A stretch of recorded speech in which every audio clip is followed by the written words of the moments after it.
someone who is caring and who sees the vision and actually cares about student voices. One student telling us what she wants to see in the next leader of JCPS. The district expects to fill that seat in the next 5.5 months from now. A board of more than 30 people from the Louisville community have joined the mission now to find the new superintendent. Our Alex Dieter and photojournalist Emma Gefter break down the updated timeline. It's aggressive and it's ambitious. The two words JCPS Board Chair Corey Scholl is using to describe the timeline of finding a new superintendent for Kentucky's largest school district. Something that we've got to do, and so we're going to move fast. 35 Louisvillians representing city organizations took a seat at the table for the first time, making up the Superintendent Search Advisory Board. So I'm just here to represent students as an all. Louisa Sarpy is a Central High School student. We should have more students in here because this JCPS, this is for students. The voice for her classmates in the search for their next leader. I want a superintendent who actually cares about the student voices, to listen to us, and to actually want change for us to succeed. And when I succeed, I mean for us to build a future and just build a community as all. It was awesome to have a student voice here in the room and to know that there are students who were included in this process. I think that is really important. Lyndon Pryor is the leader of the Louisville Urban League. We have a large district, lots of students, lots of diversity, and we want to make sure that everybody's voice is heard and that the process represents who JCPS is and, more importantly, where we want to go. At their first meeting, the search committee gave feedback on a survey that will go out to the community in 1 to 2 weeks, with questions on what you want to see in the next superintendent. We want your input, your feedback. The district is going to be sending out a survey, and so when that happens, we really need people to participate. We need people to share that so that everybody's voices can be heard. A decision that the school board plans to finalize by July 1st, a timeline Pryor says he has confidence in. Because we have to. As the timeline stands right now, the job for the next superintendent of JCPS should be posted by February 1st. An outside search firm will recruit candidates February through March. In April, a 6-person screening committee will review the applicants and the school board will choose the finalists. Those finalists will be interviewed in May, with a new superintendent named and ready to start their term July 1st. Now it's off to the races. In Louisville, Alex Dieter, the WHAS11 night team on your side. Now, there are 3 students on that search committee. You heard from one of them just now. If a superintendent is not chosen by the 1st of July, an interim will step in. The survey should be finalized in the coming week and sent out with text, emails, online, and in paper form that will be sent home with students. All right, things are getting a little frosty out there. Sure we were talking there about our Brooke. low. Yeah, you got to find me. Our low this morning, 10 degrees. Yeah, really cold morning low temperature, 10 above in Jefferson County. Brandenburg fell to 0. French Lick at 5 this morning, and Bedford to the northwest at 1. But the real winter this morning was in Shelby County at -1. So arguably one of the coldest mornings we've seen this winter so far. We're not going to do much warming. We are at 20 degrees right now, but likely only getting to about 27 this afternoon across the metro. 19 in Bowman Field, and hanging on to very dry air overhead. And that's part of the reason we don't have any kind of clouds moving in today as well. It's just staying extremely cold and dry. 16 in LaGrange right now, 20 again in Louisville, and today only hitting 27. Bitter cold temperatures all throughout the course of the afternoon today. There will be some relief coming our direction, though, as a thaw is going to be moving through tomorrow, going into Friday and Saturday, when temperatures Friday and Saturday will be into the 40s. So there will be a lot of snow melt. I'm also tracking a chance for some weekend rainfall during the course of Friday night and into Saturday. Details on just how much rain's in the forecast and if we're tracking any kind of chances for thunderstorms in a few minutes.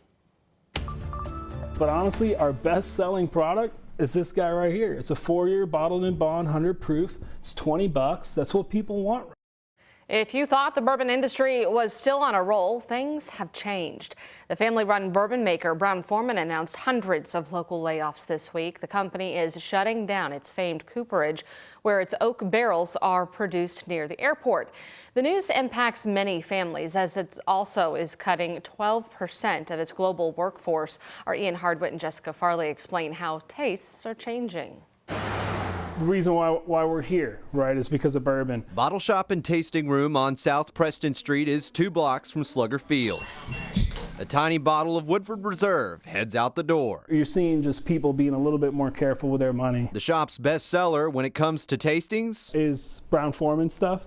So we feel like it is a huge draw. But the company's sales, along with the entire bourbon industry, are lagging. Do I, pay a bill or do I buy a bottle? And that's I think what's happening with bourbon.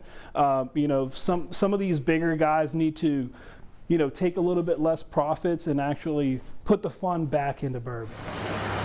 Bourbon sales dropped the past 2 years at least 4% in the first 9 months of 2024, as reported by the Wall Street Journal. Now, the Brown Foreman cooperage near Louisville's airport is closing. By the end of April, the 210 bourbon barrel makers who work here will be laid off. Another 438 workers across the global company will lose or have lost their jobs. 648 total, 12% of Brown Foreman's workforce. Shared in a news release, the company wrote, Brown Foreman will offer severance, outplacement services, and benefits consistent with their terms of employment. So the bourbon boom is now not busting, but slowing down. Bourbon itself, while it's still growing, is kind of tapped out in the U.S. market.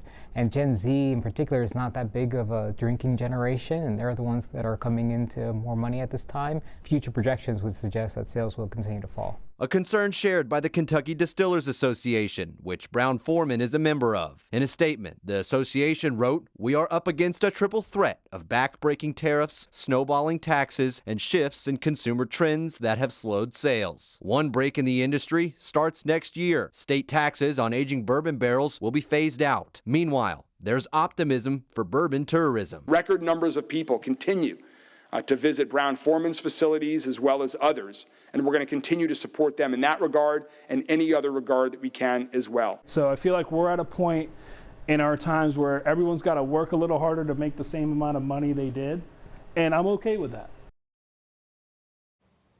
Our Ian Hardwick reporting there. Well, right now, Metro Police need your help finding this man.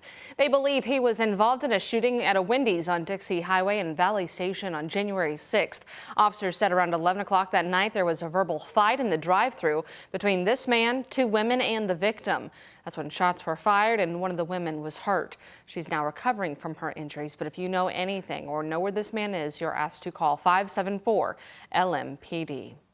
Elizabethtown police are warning about a scam that looks just like a Riverlink toll bill. Police shared this photo of what it looks like. You can see the scammers are asking for less than $4. The problem here is when you click that link, the website steals your information. The website listed, kytoll.com, is not related to Riverlink. Similar text scams have also popped up. If the sender is not a recognizable phone number and the link it wants you to use is not associated with Riverlink, that's a red flag. Elizabethtown police ask you to report phishing texts like this to your phone carrier and local authorities. Governor Andy Beshear just joined local leaders and U of L health officials this morning to recognize the Future Healers Medical Program. It's an initiative focused on bridging the gap between Louisville's healthcare community and youth affected by gun violence. It began as an after-school program, but this year it's piloting the Future Healer curriculum in schools too. A lot of these students are able to do the activities outside of school, but at King and Foster and Young, they're actually able to do activities within the school. So at Foster, we chose our 4th graders to pilot the program in combination with their PE class. This has allowed us to apply the aspects of the program with the health and PE side. The mother of gun violence victim 6-year-old Onyx Sands said the program has helped her healing journey. She said Onyx has a better understanding of her own medical needs now and likes to practice things like giving shots on oranges, of course.